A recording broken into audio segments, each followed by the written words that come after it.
Ouais, je dirais même il est pas malheureux, même le nul. Parce que très sincèrement, en première mi-temps, si on était rentré à 0-0, ça aurait déjà été très heureux. Alors de rentrer avec un but d'avance, c'était assez miraculeux.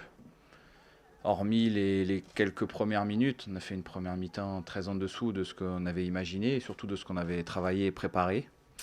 On n'a rien réussi à reproduire. Pourtant, toute la semaine, on avait anticipé le marquage individuel au milieu de terrain.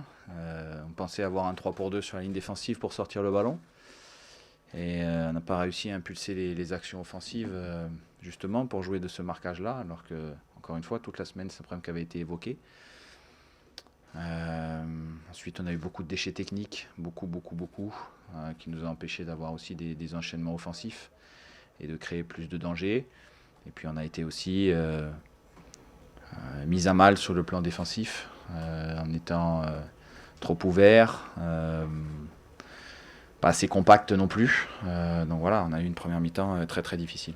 Comment tu l'expliques justement J'ai du mal encore à me l'expliquer là maintenant, surtout que c'était pas des problèmes c'était pas des problèmes de jeu qu'on découvrait, puisque c'est ce qu'on avait travaillé toute la semaine.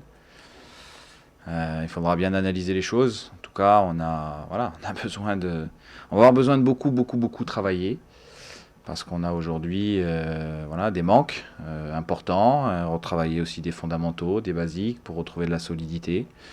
Parce que très clairement, Mats nous a fait un gros match, et c'est lui et le public aussi qui nous ont permis de prendre ce point-là, parce qu'ils nous ont soutenus même quand ça a été très difficile.